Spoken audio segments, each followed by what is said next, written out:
चलिए तो hello everyone, कैसे हो सब। आई होप आप सभी काफी बढ़िया होंगे। स्वागत है आप सबका एक बार फिर से आपके अपने YouTube channel MP board education पर। तो अब हम लोग स्टार्ट करेंगे इलिमिनेशन रिएक्शन और साथ में आज हम देखेंगे रिएक्शन विथ मेटल्स। ओके, तो ये हमारे दो टॉपिक रहने वाले हैं, इस वीडियो में हम लोग कवर करेंगे। ठीक है, तो इलिमिनेशन रिएक्शन, ठीक है, इलिमिनेशन रिएक्शन। तो अभी तक हमने क्या देखा था, न्यूक्लियोफिलिक रिएक्शन देखी थी। अब हम देखेंगे इलिमिनेशन रिएक्शन। ओके, तो इलिमिनेशन रिएक्शन, ठीक है, इलिमिनेशन रिएक्शन क्या मतलब होता है इलिमिनेशन रिएक्शन का। तो एक काम करते हैं, एक एग्जांपल ले लेते हैं। ओके, आप लोग यहां पर फोकस करेंगे, यहां पर आप लोग फोकस करेंगे और ये देखिए। ओके, इस तरह से आपको यहां पर फोकस करना है।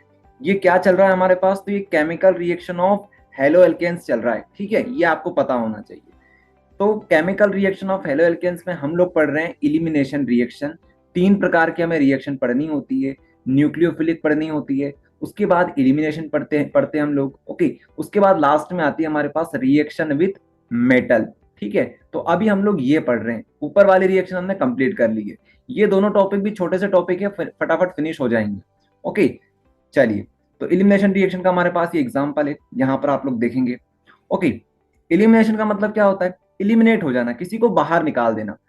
सब्स्टिट्यूशन अलग होता है, इलिमिनेशन अलग होता है। ठीक है, सब्स्टिट्यूशन में किसी एक एटम की जगह कोई एक एटम ले लेता है। ओके, इलिमिनेशन में क्या होता है, जो एटम्स होते हैं वो इलिमिनेट हो जाते हैं, बाहर हो जाते हैं। ठीक है, तो मान सकते हैं हम लोग थोड़ी देर के लिए कि हमारे पास कुछ इस प्रकार का एक कंपाउंड है। ठीक है, दिख रहा है आप सभी लोगों को यहाँ पर। तो इस प्रकार का हमारे पास कंपाउंड है जिसमें दो कार्बन है हमारे पास। ठीक है, दो कार्बन है हमारे पास। यहाँ पर सभी जगह पर हाइड्रोजन लगे हुए हैं, इस तरह से हाइड्रोजन लगा हुआ है। और नीचे हमारे पास ए और बी टाइप के एटम्स लगे हुए हैं। कुछ भी हो सकते हैं ए और बी, लेकिन अभी आप लोग ए और बी समझ के चलेंगे। तो ए और बी क्या हो जाएंगे, यहाँ से इलिमिनेट हो जाएंगे। बी भी यहाँ से निकल जाएगा, ए भी यहाँ से निकल जाएगा।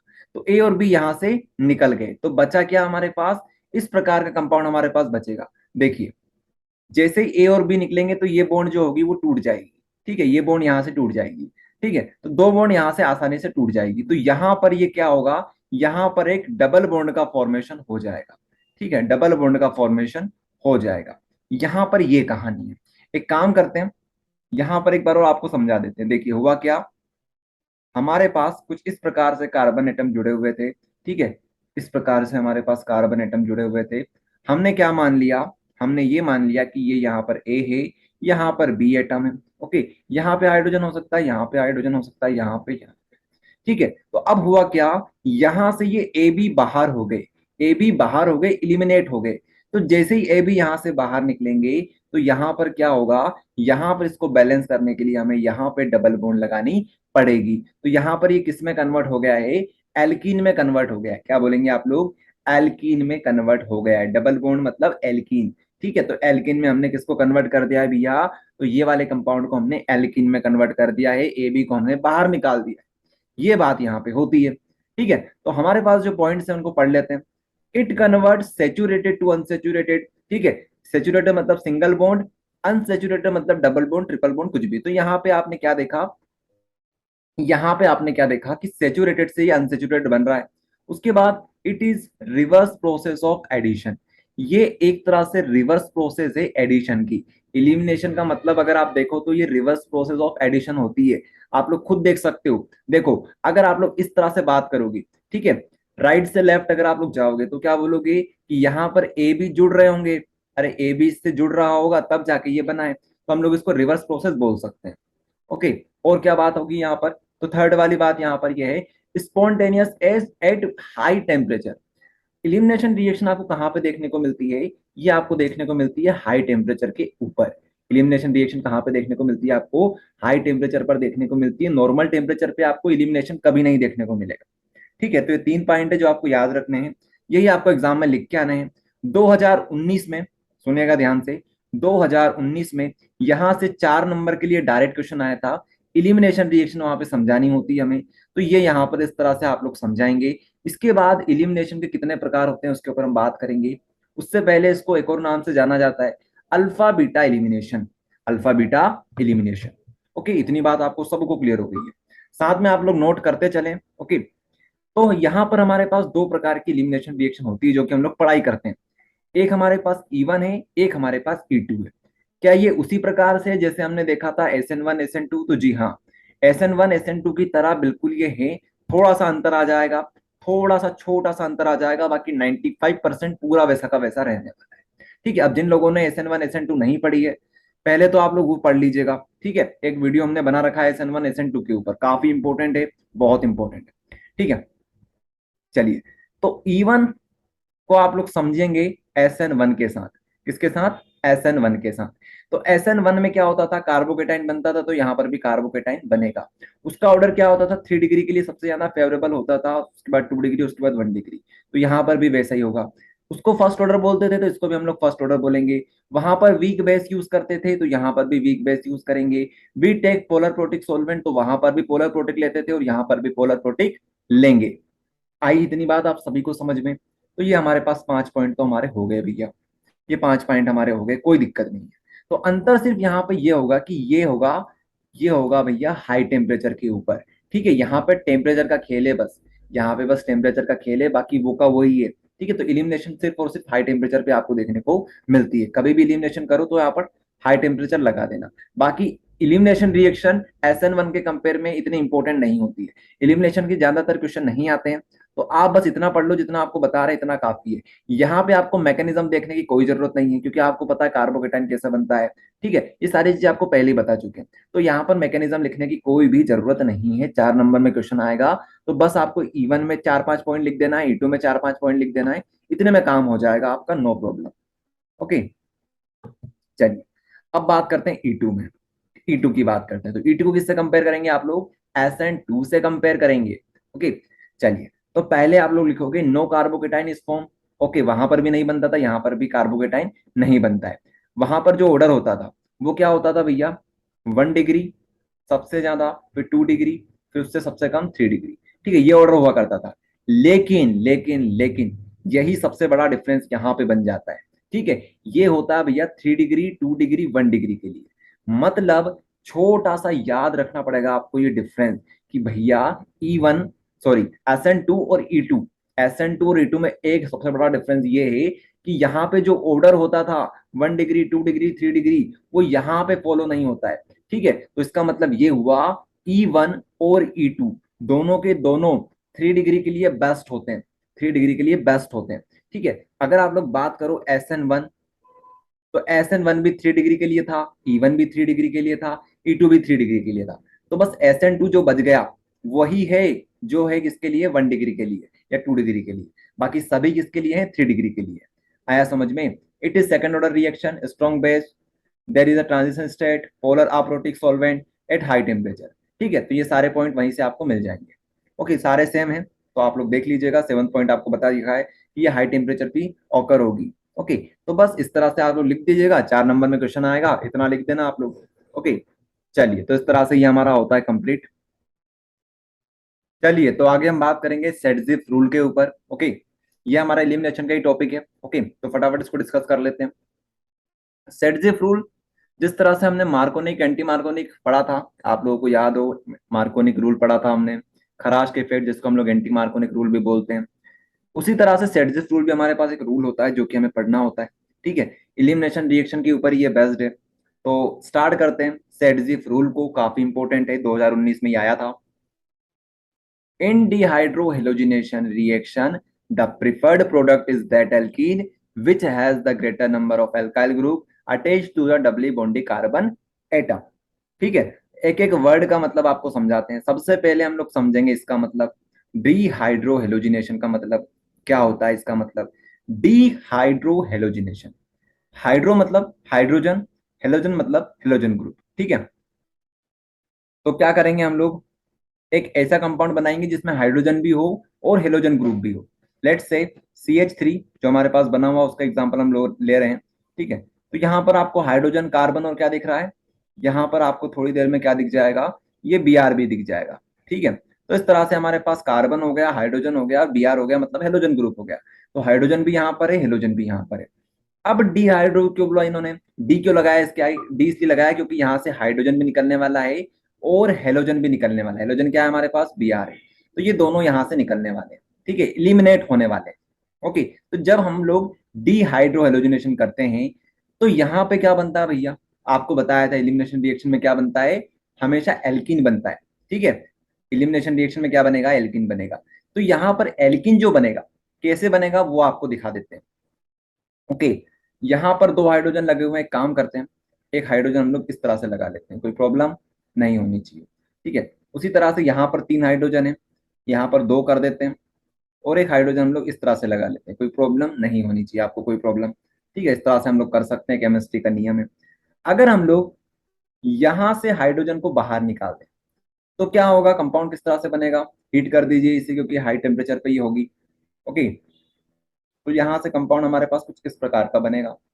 ठीक है, यहाँ से डबल बॉन्ड गई, सॉरी सिंगल बॉन्ड यहाँ से गई, उसके बाद यहाँ पर CH2 लगा लेते हैं, यहाँ पर एक H लगा लेते हैं, और यहाँ पर डबल बॉन्ड बन जाएगी।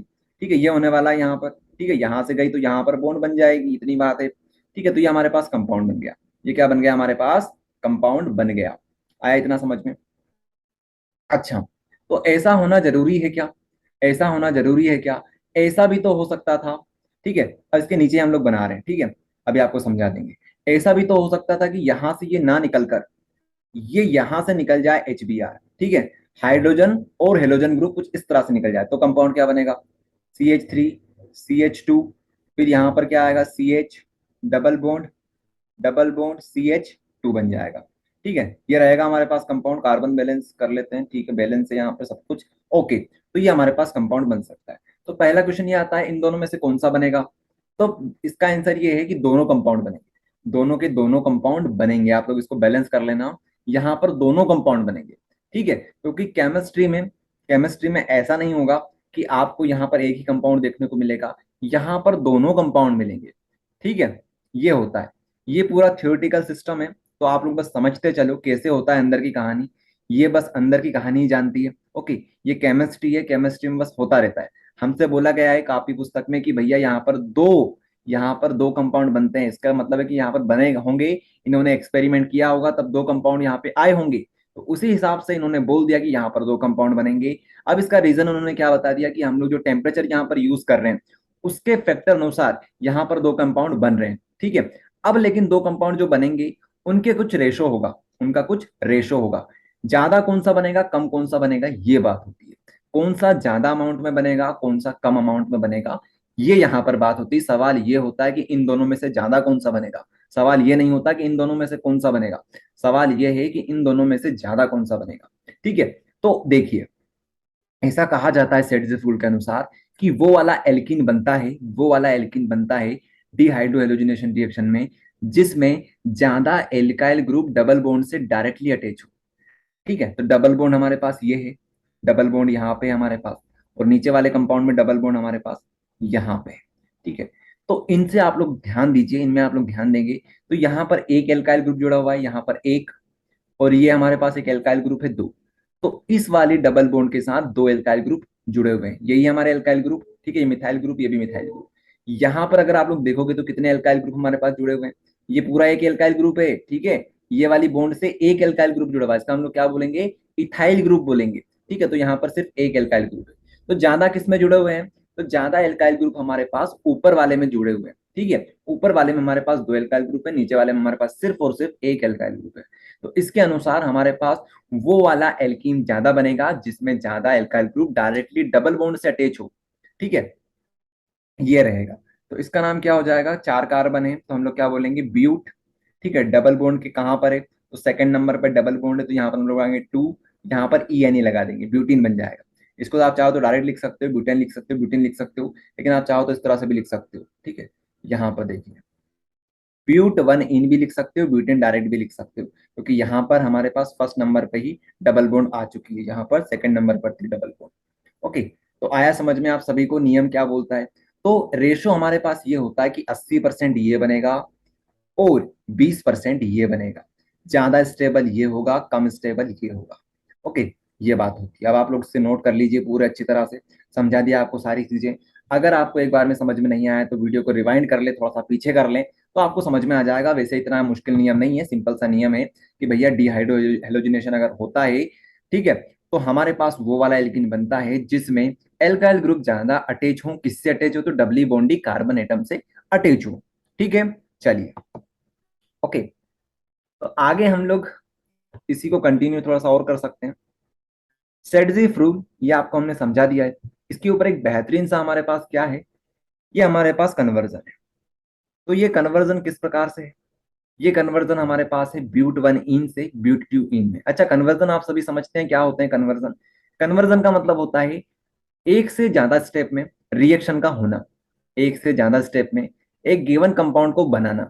ठीक है, ये होता है कन्वर्जन। तो कन्वर्जन आप लोग इस तरह से करोगे, कन्वर्जन मतलब कन्वर्ट करना, सिंपल सी भाषा में अगर हम बात करें, ये था, इससे हमने ये बनाया, इससे हमने ये बनाया। ठीक है, इसको बोलते हैं कन्वर्जन। चलिए जरा आप लोग देखिएगा, हमारे पास ब्यूट वन इन दे रखा है, हमें ब्यूट टू इन बनाना है। तो कैसे बना सकते हैं, कैसे बना सकते हैं? तो हमारे पास कोई डायरेक्ट रिएक्शन नहीं है जो कि एल्किन से एल्किन में कन्वर्जन कर सके। हमने ये पढ़ा है कि अगर आपके पास एल्किन है, उसमें अगर आप लोग HBr की रिएक्शन कर देते हो, पढ़ा है आप सभी ने मार्कोनिक रूल, आपको पढ़ाया था मार्कोनिक रूल, जिसमें हम लोग HBr के साथ रिएक्शन करते थे एल्किन वाले में। तो क्या बनता है हमारे पास एक क्या बन जाता है, हेलो एल्केन बन जाता है इस तरह से। ठीक है, हेलो एल्केन हमारे पास कुछ इस प्रकार से बन जाता है। अच्छा, आपको दिखा देते हैं। देखिए HBr जो होगा, यहाँ से बॉन्ड टूटेगी तो एक बॉन्ड यहाँ पे फॉर्म होगी, एक यहाँ पे फॉर्म होगी। तो हाइड्रोजन किसके पास जाएगा, जिसके पास हाइड्रोजन पहले से ज्यादा है। अमीर को अमीर कर दो, ये किसने बोला था, मार्कोनिक ने बोला था। यहाँ पर Br आ जाएगा। हाइड्रोजन यहाँ पर दो है, इसी को हाइड्रोजन दे दो, ना कि इसको दो। इसके पास एक हाइड्रोजन है, इसके पास दो हाइड्रोजन है, तो हमारा हाइड्रोजन किसके पास जाएगा, जिसके पास हाइड्रोजन पहले से ज्यादा है। ठीक है, ये बात है। तो इस तरह से ये अटैच हो गए। ओके, इस तरह से ये अटैच हो गए। उसके बाद आपको क्या करना है, ये कंपाउंड आपको बना देना है, ये बन जाएगा। वैसे ऐसा करने के बाद ये कंपाउंड बन जाएगा। अब नेक्स्ट स्टेप में आपको क्या करना है, सेटजिफ रूल लगा देना है। सेटजिफ रूल लगा देना है, एलिमिनेशन कर देना है। ठीक है, तो एलिमिनेशन करने से क्या होगा, एलिमिनेशन करने से क्या होगा, यहाँ पे हाइड्रोजन है, तब इस तरह से हम लोग लिख सकते हैं। यहाँ पर 3 की जगह पर 2 लिख सकते हैं, यहाँ पर H लगा सकते हैं। तो क्या होगा, यहाँ से HBr बाहर निकल जाएगा। अभी थोड़ी देर बाद, थोड़ी देर पहले से आपको समझाया था। तो इस प्रकार से कंपाउंड हमारे पास बन जाएगा। तो इस तरह से ये कन्वर्जन हमारा हो जाता है, जिसमें हमने 2 नियम सीख लिए, मार्कोनिक का भी रिवीजन हो गया हमारा, और साथ में सेटजिफ रूल भी हमने समझ लिया। ओके, तो इस तरह से कन्वर्जन किए जाते हैं। कन्वर्जन आपको अलग से लगवाएंगे जब हमारी ऑर्गेनिक केमिस्ट्री पूरी कंप्लीट हो जाएगी। ठीक है, कुछ कन्वर्जन इंपॉर्टेंट होते हैं, मिथेनॉल, इथेनॉल, मिथेनॉल, इथेनॉल, इस टाइप से, इथेनॉल से मिथेनॉल। ये जो कन्वर्जन है इंपॉर्टेंट होते हैं, जो कि आपको कब करवाएंगे हम लोग, पूरी ऑर्गेनिक कंप्लीट होने के बाद। ओके, चलिए आगे जो टॉपिक है हमारे पास वो है chemical reaction of halo alkanes. इसमें हमारे पास टॉपिक है रिएक्शन विद मेटल्स। तो अभी तक हमने क्या क्या कंप्लीट कर लिया, थोड़ा सा आपको बता देते हैं। हमने इलिमिनेशन, इलिमिनेशन अभी देखी। उससे पहले हमने क्या देखा था, उससे हमने पहले न्यूक्लियोफिलिक देख लिया था। ठीक है, तो इलिमिनेशन भी कंप्लीट, न्यूक्लियोफिलिक भी कंप्लीट। अब हमारे पास लास्ट रिएक्शन है, रिएक्शन विद मेटल्स। ये टॉपिक हमें कंप्लीट करना है। उसके बाद हमारा हेलो एल्केन्स तो खत्म हो जाएगा, हेलो एल्केन वाला सेक्शन हमारा कंप्लीट हो जाएगा। ओके, तो देख लीजिए रिएक्शन विद मेटल्स में हमारे पास सबसे पहली रिएक्शन है reaction with sodium. Reaction with sodium, तो हम लोग यहाँ पर क्या करेंगे, हम लोग एक एक करके मेटल लेंगे, उन मेटल से हमारा हेलो एल्केन के रिएक्शन करवाएंगे। जो हमारे पास कंपाउंड बनेगा उसका नामांकन करेंगे, और इस प्रकार से हमारी रिएक्शन होती जाएगी कंप्लीट। आया सबको समझ में? तो पहली जो हमारे पास रिएक्शन आती है, एक काम करते हैं, आपको ब्लैक स्क्रीन पे समझा देते हैं। ठीक है, ये जो रिएक्शन है ये most most most important reaction है। ठीक है, हम लोग रिएक्शन करवाएंगे सोडियम के साथ। सोडियम क्या है, एक तरह से ये मेटल है हमारे पास। ठीक है, तो इस मेटल से हम लोग रिएक्शन किसकी करवाएंगे, हेलो एल्केन की। तो एक हेलो एल्केन बना लीजिए, C2H5 Br, ये हेलो एल्केन बना लिया हमने। इसके रिएक्शन सोडियम के साथ करवाते हैं, तो क्या बनेगा, तो यहाँ पर ऐसा कहा जाता है कि हम लोग 2 हेलो एल्केन ले लेते हैं, 2 सोडियम अमाउंट ले लेते हैं, सोडियम मेटल ले लेते हैं। आप चाहो तो इसको इस तरह से बना लो, आप चाहो तो इसको इस तरह से लिख लो, C2H5 Br प्लस Na। ठीक है, लिख सकते हैं हम लोग, बिल्कुल लिख सकते हैं। देखिए, एक जो हमारे पास कंटेनर होता है उसके अंदर लाखों एटम, करोड़ों एटम सोडियम के होते हैं। तो हम जितना चाहें उतना लिख सकते हैं। यहाँ पर 5 लिख लो, 10 लिख लो, 15 लिख लो, 20 लिख लो, 50 लिख लो, 1000 लिख लो, लाख लिख लो, करोड़ लिख लो, उससे फर्क नहीं पड़ता है। ठीक है, तो कभी भी इस तरह से कंफ्यूज मत होना कि सर हमारा तो नियम ये बोलता है कि हम लोग C2H5 एक ले सकते हैं, Na एक ले सकते हैं। ऐसा कोई नहीं बोलता है आपसे। ठीक है, आप लोग कितना चाहो उतना ले सकते हो। ठीक है, तो कभी इसमें कंफ्यूज मत होना। चलिए इसको क्लीन कर देते हैं, इसको क्लीन कर देते हैं। हमने यहाँ पर एक क्या ले रखा है, यहाँ पर हमने क्या ले रखा है, हेलो एल्केन ले रखा है, और साथ में सोडियम के कुछ एटम्स ले रखे हैं। ओके, तो अब होगा क्या, ये जो रिएक्शन होती है वो ड्राई ईथर की प्रेजेंस में होती है, ड्राई ईथर की प्रेजेंस में होती है। जो भी हमारे पास मेटल की रिएक्शन देखने को मिलेगी वो सभी की सभी ड्राई ईथर की प्रेजेंस में होगी। इसे याद कर लो, रट लो इसे, ठीक है। तो C2H5Br और सोडियम की रिएक्शन हम लोग करवाएंगे तो क्या बनेगा, क्या बनेगा हमारे पास भैया, यहाँ से Na निकलेगा और यहाँ से Br निकल जाएगा, यहाँ से Na निकलेगा, यहाँ से Br निकल जाएगा, ठीक है। तो हम लोग क्या बोल सकते हैं, 2NaBr यहाँ से बाहर निकलेगा, ठीक है, 2NaBr यहाँ से बाहर निकल जाएगा, और हमारे पास C2H5 और C2H5 ये आपस में जुड़ जाएंगे।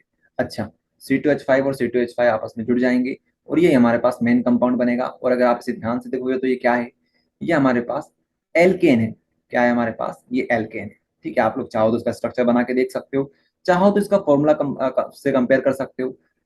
एल्केन का फॉर्मूला क्या होता है, CnH2n+2, ठीक है। तो हमारे पास कार्बन कितने हैं, यहाँ पर 2 है, यहाँ पर 2 है, 4 है हमारे पास। तो यहाँ पे आप 4 रख के देखो, इस एन की जगह पर 4 रखो, फिर यहाँ पर 4 रखो, तो आपके पास हाइड्रोजन कितने आने चाहिए, 10 आने चाहिए, तो 10 आपको मिल जाएंगे, ठीक है। तो फॉर्मूले से कंपेयर आप लोग कर सकते हो। इस तरह से हमारे पास ये क्या बनता है, हमारे पास यहाँ पर एल्केन बनता है। आया सबको समझ में, कुछ नहीं है इसमें, सोडियम लेते जाओ और साथ में हेलो एल्केन ले लो, तो हमारे पास क्या बन जाएगा, एल्केन बन जाएगा।